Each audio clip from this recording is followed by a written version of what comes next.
Hello everyone, welcome to knowledge web series. दोस्तों, previous video में हमने सीखा था बेसिक के बारे में, हमने लीप ईयर के बारे में जाना, हमने ओड डेज के बारे में जाना और एक standard method to find a day.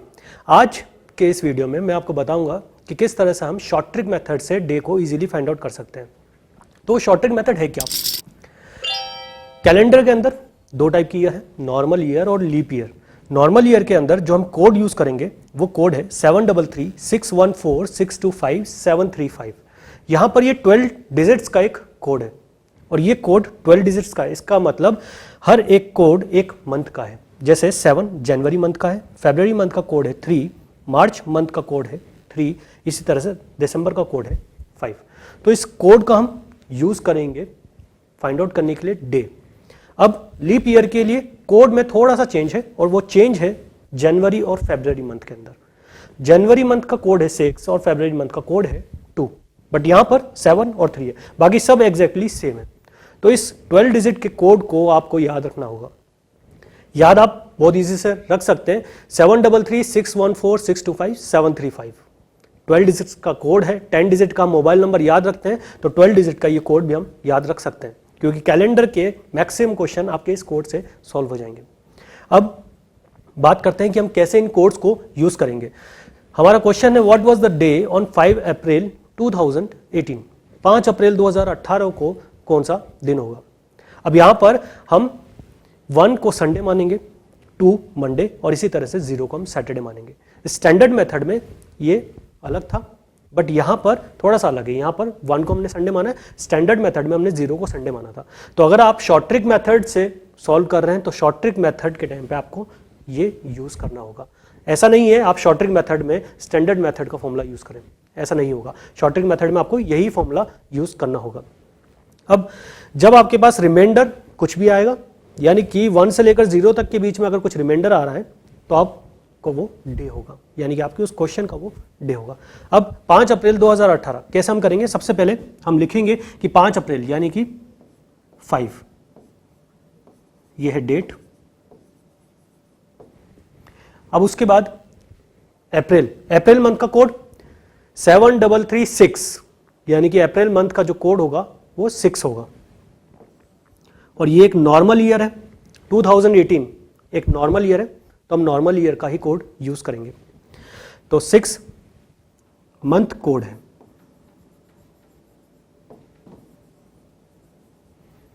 अब हम यहां पर लिखेंगे लास्ट 2 डिजिट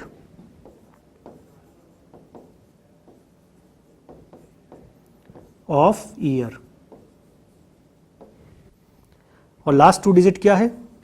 18 है यहां पर लास्ट 2 डिजिट, तो यहां पर लिखेंगे हम लास्ट 2 डिजिट। अब 18 ईयर्स में कितने लीप ईयर हैं, यानी कि हमें निकालना है नंबर ऑफ लीप ईयर। तो 18 ईयर्स में कितने लीप ईयर्स होंगे? 4 4 16, यानी कि 4 लीप ईयर्स आएंगे 2018 में, यानी कि 18 ईयर्स में टोटल 4 लीप ईयर्स होंगे। सबको ऐड करेंगे, 5 + 6 + 8 + 4 3 2 33। अब इसे हम डिवाइड करेंगे 7 से। क्यों? क्योंकि हमें ऑड डेज फाइंड आउट करना है। जब भी हम ऑड डे फाइंड आउट करते हैं तो हम डिवाइड बाय 7 करते हैं, और जब भी हम लीप ईयर फाइंड आउट करते हैं तो हम डिवाइड बाय 4 करते हैं। यहां पर कंफ्यूजन नहीं होना चाहिए हमें। तो ऑड डे फाइंड आउट करना है तो 7 से डिवाइड करेंगे, 7 4 = 28 और रिमाइंडर आपके पास आएगा 5, और जो रिमाइंडर होगा वही आपको बताएगा कि कौन सा डे होगा। यानी कि 5 को क्या होगा? 5 को होगा थर्सडे। तो यानी कि इस दिन होगा थर्सडे। तो 5 अप्रैल 2018 को जो डे होगा वो होगा थर्सडे। अब इसी तरह से नेक्स्ट क्वेश्चन देखते हैं। What was the day on 16 जनवरी 1980? 16 जनवरी 1980 को कौन सा दिन होगा? शॉर्ट ट्रिक मेथड से हम कैसे निकालेंगे? यही वो क्वेश्चन था जो हमने पहले पूछा था। अब 16 हम लिखेंगे सबसे पहले डेट, और फिर उसके बाद जनवरी का कोड, मंथ कोड क्या होगा? अब क्योंकि 1980 यानी कि लास्ट 2 डिजिट्स 80 है, इसका मतलब ये 4 से कंप्लीटली डिविजिबल है। इसका मतलब ये अपने आप में एक लीप ईयर है। अगर ये लीप ईयर है तो हमें यहां पर लीप ईयर का कोड यूज करना होगा, और लीप ईयर का कोड जनवरी मंथ का था 6, तो हम यहां पर 6 यूज करेंगे लीप ईयर मंथ कोड। अब फिर 1980, last two digit of years. और फिर उसके बाद हम लेंगे कि कितने लीप ईयर होंगे, और लीप ईयर कितने होंगे, 20 लीप ईयर्स होंगे। लीप ईयर फाइंड आउट करने के लिए क्या करना है, 4 से डिवाइड करना है। 80 को 4 से डिवाइड करोगे कितना आएगा, 20। तो यानी कि 20 लीप ईयर्स होंगे। सबको ऐड करेंगे हम यहां पर, 6, 6, 12, 8, 9, 10, 11 एंड 12, 122। लेकिन अब हमें ऑड डेज फाइंड आउट करना है, तो डायरेक्टली इसे 7 से डिवाइड नहीं करना है हमें। क्यों नहीं करना है, क्योंकि हमें देखना है कि ये सेंचुरी कौन सी है। ये सेंचुरी है 1900 की। तो अगर 1900 की सेंचुरी है तो यहां पर हमें 1 ऐड करना होगा, 1 ऑड डे ऐड करना होगा। 1900 सेंचुरी में ऑड डे कैसे निकालेंगे, इसको हम कैसे डिवाइड कर सकते हैं, 1600 प्लस 300, इस तरह से हम इसे डिवाइड कर सकते हैं। 600 में कितने ऑड डेज होते हैं, 0, और 300 में कितने ऑड डेज होंगे, 1। तो यानी कि 1900 की सेंचुरी में कितने ऑड डेज होंगे, 1 ऑड डे होगा। अब क्योंकि 1900 की सेंचुरी है और 1 ऑड डे है, इसलिए हम यहां पर +1 करेंगे, और +1 करने के बाद क्या होगा, ये होगा 123। अब 123 को हमें डिवाइड करना होगा 7 से, और जब हम इसे 7 से डिवाइड करेंगे तो जो रिमाइंडर होगा वही हमारा आंसर होगा। 7 × 7, 5, 3, 7, 7 49, और रिमाइंडर आएगा हमारे पास 4। तो इसका मतलब 4 हम क्या कहेंगे, 4 को है वेडनेसडे, तो इस दिन होगा वेडनेसडे। अब आपका सवाल होगा कि हमने वहां पर ऐड क्यों नहीं किया। हमने वहां पर इसलिए ऐड नहीं किया था क्योंकि वो 2000 की सेंचुरी थी और ये 1900 की सेंचुरी है। जब भी सेंचुरीज बदलेगी उतना हमें ऐड करना होगा। जैसे अगर आपको 1800 की सेंचुरी दी जा रही है, तो अगर 1800 की सेंचुरी दी जा रही है तो 1800 सेंचुरी में कितने ऑड डेज होंगे, 1600 + 200, और 200 में कितने ऑड डेज होते हैं, 3। तो हम वहां पर 3 ऐड करेंगे, मतलब यहां पर जैसे हमने 1 ऐड किया वैसे 3 ऐड करेंगे। अगर 1700 की सेंचुरी होती है तो 1700 की सेंचुरी में हम 5 ऐड करेंगे। यहां पर जैसे हमने 1 ऐड किया वैसे 5 ऐड करेंगे। तो जितना भी सेंचुरी के हिसाब से हमें ऐड करना होगा, तब जाके फिर हम आंसर फाइंड आउट कर सकते हैं। तो इस तरह से हम शॉर्ट ट्रिक मेथड से किसी भी डे को इजीली फाइंड आउट कर सकते हैं। अभी हमें इसलिए टाइम लगा क्योंकि हमने अभी लिख के किया है। जब आपकी प्रैक्टिस हो जाएगी तो आप इसको अपने दिमाग में इजीली कर सकते हैं और 10 to 15 सेकंड्स के अंदर किसी भी डे का डे इजीली फाइंड आउट कर लेंगे। अब बात करते हैं repetition of month in same year. मान लीजिए आपको क्वेश्चन दिया हुआ है विच 2 months in a year have the same calendar. इनमें से ऐसा कौन सा ऑप्शन है जिसके 2 मंथ में सेम कैलेंडर हो, यानी कि एक ही ईयर के अंदर दोनों मंथ के कैलेंडर सेम होने चाहिए। और वो कैसे फाइंड आउट करोगे आप, वो फाइंड आउट करने का तरीका है इसी शॉर्ट ट्रिक मेथड में। कैलेंडर में नॉर्मल ईयर और लीप ईयर के 2 कोड्स हमने बताए थे।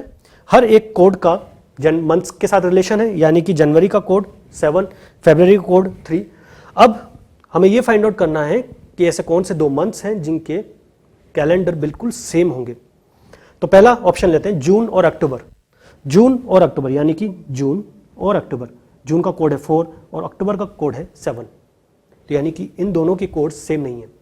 हमें बस यही देखना है कि जिनके कोड्स सेम हैं वही हमारा आंसर होगा, और जिनके कोड्स अलग हैं वो हमारे आंसर नहीं होंगे। कहने का मतलब जिनके कोड्स सेम हैं उनका कैलेंडर भी सेम होगा, और जिनके कोड्स अलग हैं उनका कैलेंडर भी अलग होगा, उस मंथ का कैलेंडर भी अलग होगा। तो अब क्योंकि आपसे यहां पर पूछा है इन अ ईयर, जब भी यहां पर ईयर लिखा है तो आपको वो नॉर्मल ईयर मान के चलना है, आपको लीप ईयर नहीं मानना। क्वेश्चन में अगर एग्जामिनर पूछता है ईयर के बारे में तो आप नॉर्मल ईयर मानेंगे, अगर उसको लीप ईयर के बारे में पूछना होगा तो वो यहां पर लीप ईयर ही डिफाइन करेगा। अब नेक्स्ट ऑप्शन देखते हैं अप्रैल और नवंबर। अप्रैल का कोड है 6 और नवंबर का कोड है 3, तो ये कोड भी मैच नहीं कर रहे। अप्रैल और जून, अप्रैल का कोड 6 और जून का कोड है 4, तो ये भी मैच नहीं कर रहा। सितंबर एंड दिसंबर, सितंबर का कोड है 5 और दिसंबर का कोड है 5। इसका मतलब सितंबर और दिसंबर का कैलेंडर बिल्कुल एग्जैक्टली सेम होगा। तो सितंबर और दिसंबर का कैलेंडर सेम होगा, यानी कि जो डेट 1 सितंबर को जो डे होगा वही डे 1 दिसंबर को भी वहां पर होगा। तो इस तरह से हम ऐसे क्वेश्चंस को इस शॉर्ट ट्रिक मेथड से आंसर कर सकते हैं। अब बात करते हैं रिपीटिशन ऑफ ईयर। मैंने आपसे सवाल पूछा था कि 2005 का कैलेंडर वापस से कब रिपीट होगा। इसको फाइंड आउट करने का तरीका है 2005 का कैलेंडर नेक्स्ट अब कौन से ईयर में वापस से रिपीट होगा। तो हम इसे कैसे लिखेंगे 2005, 6, 7, 8, 9, 10, 11, 12। सबसे पहले आगे तक हम ईयर्स लिख देते हैं। अब 2005 में क्योंकि एक नॉर्मल ईयर है, नॉर्मल ईयर है तो कितने ऑड डेज होंगे 1 ऑड डे होंगे। 6 नॉर्मल ईयर है तो यहां पर भी कितने होंगे 1 ऑड डे होंगे। 7 नॉर्मल ईयर है, इसका मतलब यहां पर भी 1 ऑड डे होंगे। 8 4 से डिविजिबल है, इसका मतलब ये एक लीप ईयर होगा। लीप ईयर होगा तो यहां पर 2 ऑड डेज होंगे। वापस से 9 1 odd day, 10 1 odd day, 11 1 odd day और 12 में 2 ऑड डेज होंगे। ये जो हम लिख रहे हैं ये ऑड डेज हैं यहां पर। अब काउंट करना है हमें 7 के मल्टीपल्स में। अब क्योंकि एक नॉर्मल ईयर है तो यानी कि आपका जो ईयर होगा आने वाला नेक्स्ट ईयर जो इसको फॉलो करेगा इस कैलेंडर को, वो भी एक नॉर्मल ईयर ही होना चाहिए। अगर ये लीप ईयर होता तो आपका जो कैलेंडर होगा जो सेम होगा वो उस लीप ईयर का होगा।